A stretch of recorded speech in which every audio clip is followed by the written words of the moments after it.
Hey, what's up? Jigxor here. 4K videos are high definition and will definitely make your viewing experience more enjoyable. However, their file sizes can often be overwhelming for your device's storage. In this video, I will recommend the best tool I personally like to use because it can compress any video while retaining its original quality. Let's go. Recently, I've explored many video converters, and one tool in particular impressed me with its versatility. This software eliminates the need for multiple editors by offering everything from one convenient dashboard, including video, audio, and image conversion and enhancement. Most importantly, it can compress large videos to the smallest possible size without compromising the original quality. Do you want to try it now? You can use my link below to download the software directly and enjoy a free trial offer for first-time use to fully experience all features.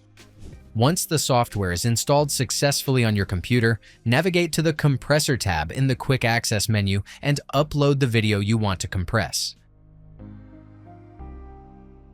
By default, the program automatically reduces the file size by about 70%.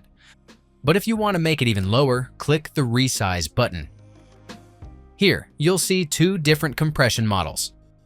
The first is basic compression, which allows you to manually adjust the compression percentage using the slider.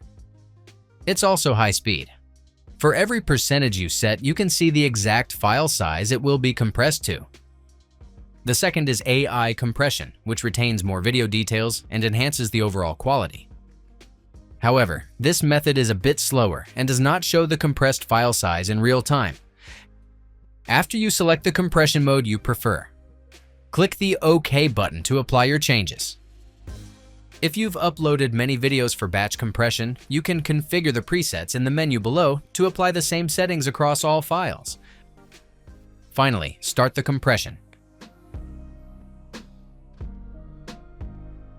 And once it's done, you can switch to the Finished tab to easily locate the compressed videos. That's it. If I could help you, feel free to give this video a thumbs up and don't forget to subscribe. If you have any questions about the video or want me to create a tutorial about another topic, leave a comment below. See you next time. Bye.